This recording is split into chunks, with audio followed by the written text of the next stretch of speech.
यीशु मसीह के पवित्र नाम पर प्रेम भरा नमस्कार। प्रभु की असीम करुणा से पिछले 5 साल से शुभ संदेश चैनल द्वारा प्रस्तुत किए इस जीवन जल कार्यक्रम में आपका स्वागत करते हैं। यह कार्यक्रम बहुत प्रियजनों के जीवन में प्रभु यीशु मसीह पर विश्वास करके उद्धार पाने और मसीह जीवन के लिए एक आशीष का कारण हो गया है। प्रभु की महिमा हो। परमेश्वर का वचन कहता है, क्या ही धन्य है हर एक जो यहोवा का भय मानता है और उसके मार्गों पर चलता है। यही इस जीवन जल कार्यक्रम का उद्देश्य है कि आप अपने परिवार के साथ परमेश्वर के वचन में सच्चाई का मार्ग एवं प्रभु यीशु मसीह पर विश्वास के द्वारा सच्चाई का जीवन अनुभव कर सके। आपके और आपके परिवार का उद्धार और आशीष का कारण ठहरे, यही हमारी प्रार्थना है। इस कार्यक्रम का लाभ उठाते हुए आप इस विषय में जरूर अपने पड़ोसी और प्रियजनों के सूचित करें। साथ ही कॉरेस्पॉन्डेंट के माध्यम द्वारा मराठी, हिंदी और अंग्रेजी भाषा में बाइबल का अध्ययन भी कर सकते हैं।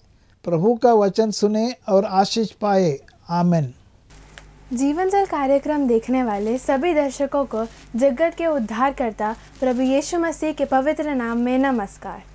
यूहन्ना अध्याय 7 और पद 37 में पवित्र शास्त्र वचन में ऐसा लिखा हुआ है, यीशु ने लोगों को पुकार कर कहा, यदि कोई प्यासा हो तो वह मेरे पास आकर पिए। जो मुझ पर विश्वास करेगा उसके हृदय में से जीवन के जल की नदियाँ बह निकलेंगी। प्रभु यीशु मसीह आपके प्यास को बुझाना चाहते हैं, आपके सवालों का जवाब देना चाहते हैं। और फिर परमेश्वर ने हमें मौका दिया मिलने के लिए। ये उसकी अजीम कृपा और दया है कि जिंदों की जमीन पर उसने हमें रखा है। We have been kept in the land of the living by his grace and mercy. और क्या हाल है आपका? मुझे पता है बड़ी परेशानियां होंगी, डिफिकल्टीज आएंगी, तूफान होंगे, परेशानियां एक बादल की तरह आपके ऊपर मंडरा रहे होंगे, पर फिक्र मत कीजिए। परमेश्वर आपके संग है, परमेश्वर आपके साथ है और परमेश्वर सब कुछ देख रहा है। हाँ, मैं बताना चाहता हूं, गॉड इज सीइंग एवरीथिंग।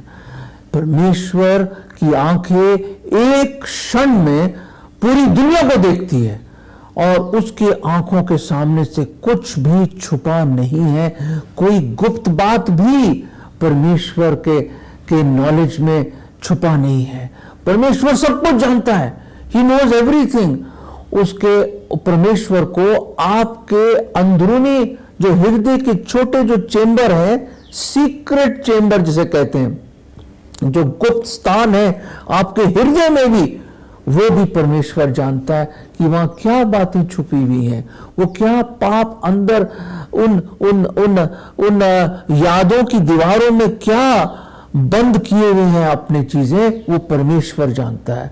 बिल्कुल ऐसे ही मैं बताना चाहता, रानी और राजू अपने दादा के घर गए। गर्मियों की छुट्टियां थी, जैसे आपको पता गर्मियों की छुट्टियों में अक्सर हम लोग चाहते हैं कि अपने मम्मी डैडी के घर जाएं और दादा दादी के घर जाएं, नाना नानी के घर जाएं।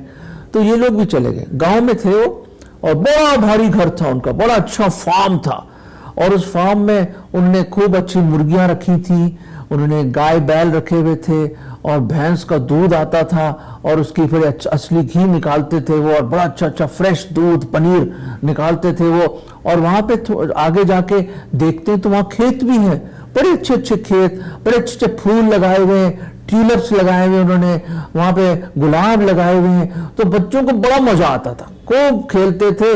1 मिनट ऐसे गुजर जाता था पता ही नहीं चलता था। और रानी और राजू वेट करते थे कि कब छुट्टियां होंगी, कब हम जाएंगे दादा के घर। और मेरे अजीजों, यही हुआ कि ये गर्मियों की छुट्टियों में भी ये लोग पहुंच गए वहां पे और खूब मजा आया, खूब खेले हो, क्योंकि गांव के बच्चे भी जुड़ जाते थे। कभी क्रिकेट चल रही है, कभी लूडो चल रहा है, कभी कैरम चल रहा है और कभी कोई पकड़न पकड़ाई, चोर सपाई, सब तरह की गेम चलती है। मजा आ गया था। एक खास तौर से ऐसी गेम थी जिसको कह रहे हैं गिल्ली डंडा। भूल गए आप? हाँ, गिल्ली डंडा खेलते हैं, सब तरह की चीजें खेलते हैं। शायद हमारे जो बच्चे हैं ये पुराने खेलों को शायद भूल गए हैं, पर हम तो उसी से बड़े हुए हैं। और मुझे याद है जब मैं ये बोल रहा हूं, आपके चेहरे पे एक मुस्कुराहट आ रही है कि हाँ अरे यार पिट्ठू भी खेला करते थे हम, और खूब लगती थी पीछे बॉल हमें, और भागते थे हम धमा के। और हाँ गिल्ली डंडा यार कमाल है, ऐसे खुद छीलते थे उसको गिल्ली को और फिर दबा के मारते थे हम, इधर उधर जाते थे और फिर कहीं किसी को लग जाती थी भागते थे हम दबा के। ऐसे ही हुआ दोस्तों कि दादा ने कुछ बतकों को भी रखा हुआ था, डक्स को, और वो डक्स को बड़े अच्छे एक छोटा सा एक तालाब बनाया हुआ था, वहां पे बड़े मजे से ये लोग घुमा करते थे। और वहां पे बहुत अच्छे खूबसूरत सफेद रंग के बतखें थी वहां पे, और राजू को बहुत पसंद था, बड़ा समय उनके साथ बिताता था। पर एक दिन क्या हुआ कि गिल्ली डंडा खेलते हुए जोर से गिल्ली को मारा, ठंग करके मारा उसने, और वो जाके वो जो गिल्ली एक छोटे बतख के बच्चे को जाके लगी और एकदम वो बतख मर जाता है। और वो लोग आए, दोस्त आए, अरे अब क्या होगा, अब क्या होगा, इधर उधर देखा, यहाँ देखा वहां देखा, पर ये भूल गए कि ऊपर नहीं देखा उन्होंने कि कौन देख रहा है, परमेश्वर तो देख ही रहा है। इसलिए एक उसके जमीर ने उसको काटा और वो परेशान हो गया। उसने कहा एक चीज अच्छी बात है कि कोई मुझे देख नहीं रहा। अपने दोस्तों को हाथ जोड़ के बोला भाई किसी को बताना मत। उन्होंने वही गड्ढा खोदा पास के एक पेड़ के पास और उस बतख के बच्चे को वहां पे दबा दिया। और याद रखें दादा हर एक चीज का हिसाब रखते थे कि मेरे पास भाई 39 मुर्गियां हैं, मेरे पास कितनी भैंसें हैं, कितनी बकरियां हैं और कितनी बतखें हैं। हर एक चीज का हिसाब दादा रखता था। और उनको यह डर था कि हमारे बुजुर्ग दादाजी जो बड़े प्रिय हैं कि उनको पता न चल जाए कि एक बतख मिसिंग है। कभी आपके साथ हुआ है ऐसा कि कुछ गलत हो गया आपके साथ और आप चुपचाप उसको कारपेट के नीचे छुपा रहे हैं, या किसी अलमारी के किसी ड्रॉअर के बिल्कुल आखिर में आपने वो चीज छुपा दी है, या अपने दिल के उस गुप्त चेंबर में आपने ये बात ये पाप छुपा दिया है। मुझे मालूम नहीं, पर कई चीजें मेरे अजीजों मेरे दोस्तों खास तौर से नौजवानों और बच्चों, कई चीजें जो हम करते हैं, हम गलत जो करते हैं उनको छुपा देते हैं। और राजू हमारा बिल्कुल हमारे जैसा, उससे ये गलती हुई, अनजान हुई, नो डाउट अनजान में हुआ ये, और उसने बिल्कुल इंटेंशनल नहीं था, पर वो लग गई उस बतख को और वो बतख उसी वक्त मर गई, क्योंकि गिल्ली बड़ी शार्प होती है आपको पता है, और फट करके उसके सर पे लगी वो जोर से। दोस्तों छुपा दिया, दफना दिया। पर क्या पाप को आप दफना सकते हैं? क्या गुनाह को आप दफना सकते हैं? नहीं दोस्तों, नहीं। गुनाह को कोई दफना नहीं सकता, पाप को कोई दबा नहीं सकता। एक है जो सिर्फ उसको मिटा सकता है, धो सकता है, हटा सकता है, भुला सकता है, वो सिर्फ खुदा है दोस्तों। पर हुआ ये कि हैरानी की बात है, जब हम सोचते हैं, और ये भी आपने देखा होगा कि बड़े से बड़ा चोर कोई ना कोई सबूत छोड़ देता है, बड़े से बड़ा उस्ताद या चोर भी क्यों ना हो, कोई ना कोई छोटा सा एक चीज छूट जाती है और एक सबूत छूट जाता है जहां पुलिस पकड़ लेती है। पता नहीं अक्सर ऐसे ही होता है। और वही हुआ कि रानी ने उसको ऊपर से देख लिया। रानी गई थी कपड़े सुखाने के लिए, उसकी बड़ी बहन, और उसने ऊपर से देख लिया कि क्या माजरा है, ये क्या कर रहा है राजू, और कैसे वो बतख मर गई है और कहां उसको दफना है। ऊपर से कौन देख रहा है? छुप के रानी देख रही है, क्योंकि कपड़े सुखाने गई थी वहां पे वो। और फिर उसके बाद मेरे अजीजों, मेरे दोस्तों, मेरे दर्शकों, फिर जो परेड हुई राजू की। क्यों, कैसे? क्योंकि रानी उसको सब तरह का काम करवाने लगी। भाई मेरा जूते पॉलिश कर दे, अरे मेरा ये कपड़े प्रेस करने के लिए दे दे, अरे ये कपड़े धोने ले जा, कपड़े सुखाने ले जा, अरे दादाजी के लिए ये लिया, अच्छा दूध लेके आ, अरे ऐसा कर, ये कर ले, वो कर ले। अरे सुबह से लेके शाम तक उसको गुलाम बना दिया। He became a slave to his sister. वो पाप का गुलाम तो था ही, और एक बड़ा भारी गिल्ट, एक उसके अंदर इतना बड़ा बोझ कि मैंने गुनाह पाप किया और उसको छुपा दिया, उसको लेकर, उस बोझे को लेकर गुलाम बन गया। रानी हर है, गिलास पानी लेके आ। राजू जब वो गुस्सा करे, मैं नहीं लाऊंगा, नहीं लाएगा, बटक पटक पटक पटक पटक, अच्छा ले आता हूं। हर एक चीज में एक इशारा करती थी उसके पाप की तरफ, उसके गुनाह की तरफ। और बेचारा राजू सब कुछ कर रहा है, झाड़ू लगा रहा है, पोछा लगा रहा है, जो बोल रहे हैं बेचारा कर रहा है, मुर्गियों को चारा लगा रहा है, दाना दे के आ रहा है, सब तरह का दूध की बाल्टी उठा के ला रहा है, सब तरह का भैंस को साफ कर रहा है, और वरांडे में सफाई कर रहा है। जहां देखो बेचारा लगा हुआ पूरी तरह, दादाजी की मदद कर रहा है, सबकी मदद कर रहा है, सब्जी काटने में मदद कर रहा है। वो तो परेशान हो गया, मतलब वो मैं कह रहा हूं उसके 10-15 दिन ऐसे निकले कि वो सोच रहा मैं तो नौकर हो गया, नौकर। वो कहता मैं कब निकलूं इसमें से, और उसकी बहन को खूब मजा आ रहा है। एक शाम की बात है जब रानी ने उसको बोला, है राजू इधर आ। क्या बात है दीदी, क्या बात है, इधर आ तो सही, तू देख मेरे पैर बहुत दुख रहे हैं, मेरे पैर दबा दे। राजू ने बोला नहीं मैं नहीं दबाऊंगा। राजू पैर दबा दे। नहीं दबाऊंगा। अच्छा नहीं दबाएगा, बता दो, दादा को बता दो। क्या क्या बताएगी तू, क्या बताएगी? वो कहता वही quack quack quack quack quack quack quack quack quack. Raju ने कहा अच्छा मैं आ रहा हूं, उसके पैर दबाने लगा। पर उस दिन रात को उसने निर्णय कर लिया, उसने कहा अब बर्दाश्त नहीं होगा मुझसे, बहुत हो गया, बहुत गुलामी कर ली, बहुत गुलामी कर ली, मैं नौकर बन गया हूं। तो क्या करता है वो, तो चुपचाप जब रानी सो जाती है तो चुपचाप नीचे उतरता है, देखता है कि दादाजी बाइबल पढ़ रहे हैं अकेले, एक लैंप जल रहा है, और वह नीचे आता है और चुपचाप दादाजी के पीछे जाता है और कहता है दादाजी मैं आपको कुछ बताना चाहता हूं। तो दादाजी यूं मुड़ते हैं उसकी तरफ, और दादाजी ने अपना चश्मा यूं रखा हुआ होता है, और चश्मा उतारते हैं और उसको कहते हैं क्यों राजू, क्या हुआ, बड़ा परेशान है, इतनी रात हो गई तू सोया नहीं है? तो उसने कहा दादाजी, उसके आंखों से मोटे मोटे आंसू बहने लग गए, और उसने कहा दादाजी मुझे माफ कर दीजिए, मैंने एक बतख आपकी मार दी गिल्ली डंडा खेलते हुए।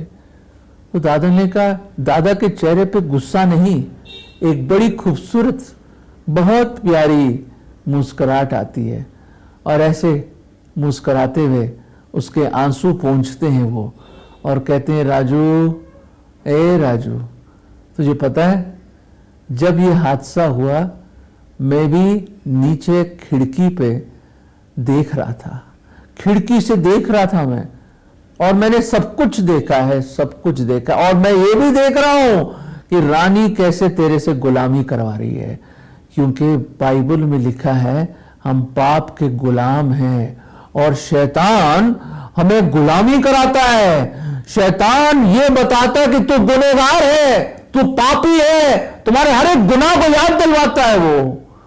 उसने कहा राजू को, दादा ने, हे राजू मैं उस दिन से, उस सुबह से, उस दिन से मैं इंतजार कर रहा हूं, मैं इंतजार कर रहा हूं कि तू कब आएगा मेरे पास, और कब तू अंगीकार करेगा, कन्फेस करेगा, और मैं कब तुझे गले लगाऊंगा, और मैं कब तुझे क्षमा करूंगा। ओ मेरे अजीजों, उस दिन राजू के चेहरे पे इतनी खुशी हुई, और दादाजी ने अपने आगोश में उसको ले लिया, गले लगा लिया और उसको चूमा।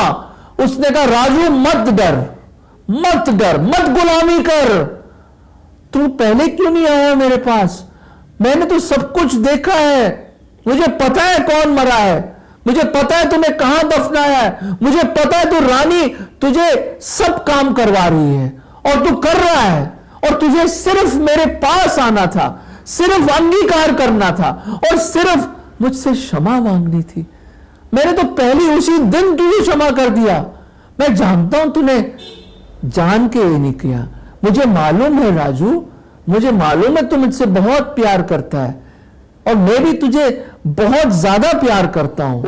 उस दादा ने उसको अपने आगोश में ले लिया और उसको खूब चूमा और बड़ा ही प्यार किया। उसने कहा मैं इंतजार कर रहा था। दोस्तों मेरे अजीजों, परमेश्वर इंतजार कर रहा है कि कब उसके पास आओगे, कब माफी मांगोगे, कब अंगीकार करोगे अपने गुनाहों का, कब तौबा करोगे। वो तो वेट कर रहा है। सलीब पर 2021 साल पहले आपके गुनाहों का हर एक बोझ, हर एक सजा, all the penalty of your sin he took on the cross upon himself। वो मारा गया, गाड़ा गया, तीसरे दिन जी उठा। वो जीवत परमेश्वर है और उस दादा की तरह वेट कर रहा है कि कब आप लौट के आओगे, कब उसके पास आओगे। बिल्कुल वैसी जैसे वो पिता, याद है वो भगोड़ा लड़का, प्रोडिगल सन, जब वो उसने अपने सोचा कि मैं पिता के पास जाऊंगा, क्षमा मांगूंगा, उसके पैरों में गिर जाऊंगा, बोलूंगा मैं खुदा के सामने, आपके सामने मैंने गुनाह किया, मुझे एक नौकर की तरह रख ले और मुझे अपना ले। जब उसने ये सोचा वो गया, लौट के गया। और बाइबल में क्या लिखा है, लूका का 15वां अध्याय हम सब जानते हैं, पर मैं प्लीज आपके सामने पढ़ना चाहता हूं। 20वां पद, लूक 15:20 में लिखा है, तब वो उठकर अपने पिता के पास चला। ओ यही तो मैं चाहता हूं, कन्फेस करो, तौबा करो, टर्निंग पॉइंट हो आपकी लाइफ में, मोड़ हो, दैट टर्निंग पॉइंट कि आप सोचो कि कहां बैठे हैं आप, किस गंदगी में बैठे हो, किन पापों की दलदल में फंसे हो आप।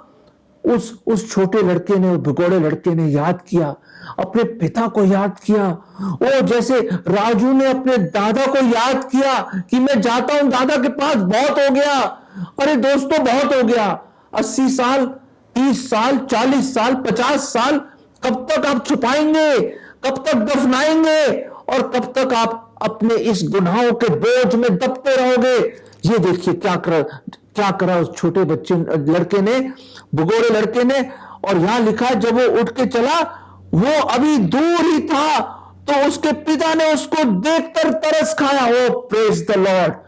जब वो दूर ही था, हम दूर निकल गए, भेड़ों की नाई दूर हो गए। खुदा के कलाम में लिखा भटक गए हम लोग, हम बहुत दूर हो गए उससे, बहुत दूर। शायद आज कोई मेरी आवाज सुन रहा है, वो खुदा की आवाज आप सुनिए कि वो कह रहा है अगर हम बहुत दूर भी क्यों ना जाएं, फिर भी वो हमें देख रहा है, फिर भी अपने स्वर्गीय झरोकों से हमें देख रहा है, हमारे हृदयों को जानता है, वो टटोलता है हमारे हृदयों को और हम पे तरस खाता है, हमें मोहब्बत करता है, प्यार करता है और उस मोहब्बत भरी आंखों से हमें देख रहा है कि कब हम लौट कर आएंगे। वो पिता रोज इंतजार करता कि कब मेरा बेटा लौटेगा।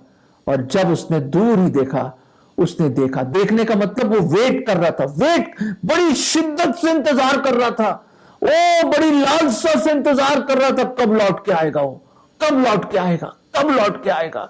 आज भी परमेश्वर वेट कर रहा है कि आप कब लौट कर आए, कब आए उसके हुजूरी में, कब आप अंगीकार करें, कब बोले उसके चरणों में गिर के उस भगोड़े लड़के की तरह, ओ मैंने आप खुदा और आपके सामने गुनाह किया है। क्या बोलना चाहोगे आप? और फिर देखो क्या हुआ, फिर देखो क्या हुआ।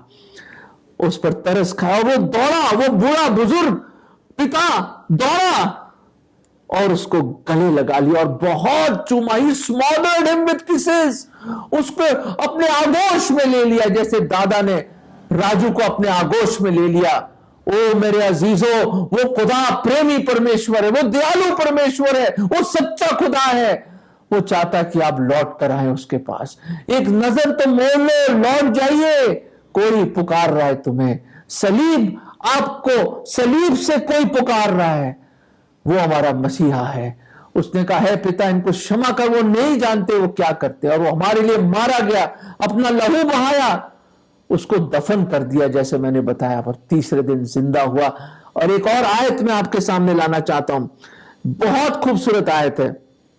ये लिखा है साम 86 86 भजन में, भजन संहिता 86 उसके 5वें पद, साम 86 और 5 में यूं लिखा है वर्ष 5 में, क्योंकि हे प्रभु तू भला है।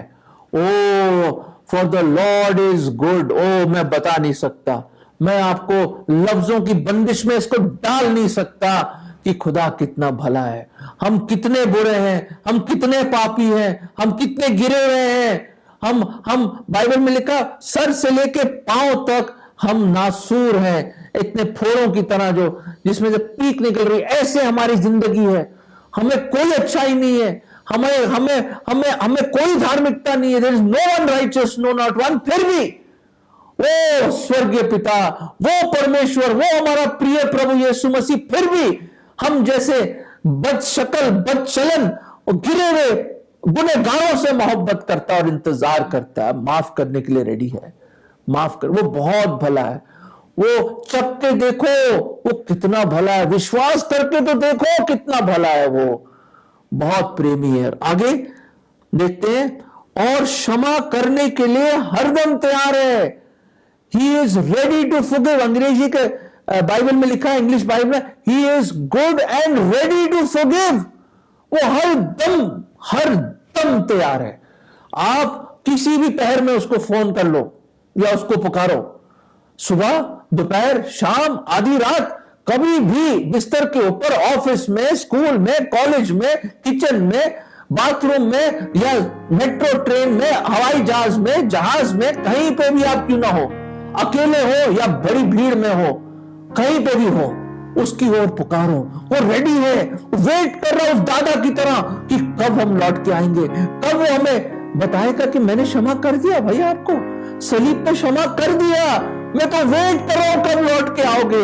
He is ready to forgive, ever ready to forgive.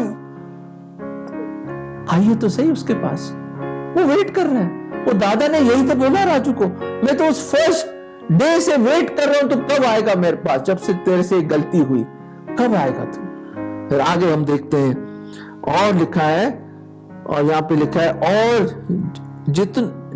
जितने मुझे पुकारते हैं उन सबों के लिए तू अति करुणामय है। ओ करुणा से भरा हुआ हमारा परमेश्वर है, जो भी उसको पुकारता है। अति, ही इज एक्सीडिंग, मतलब उसकी कोई लिमिट नहीं, उसकी करुणा की, उसकी दया, गुडनेस की कोई लिमिट नहीं है, कोई लिमिट नहीं। ओ आ जाओ उस सैलाब में, उसकी मोहब्बत और प्रेम और शांति और अनुग्रह की सैलाब में डूब जाओ। आज आ जाओ, पश्चाताप की एक छोटी नाव लेके, चप्पू चला के आ जाओ उसकी हजूरी में, उस सैलाब में आ जाओ, वो बह जाओगे उसके प्यार में, उसकी मोहब्बत में। दोस्तों, वो वेट कर रहा है, प्लीज पुकारो उसकी ओर। वो बहुत भला है, ही इज वेरी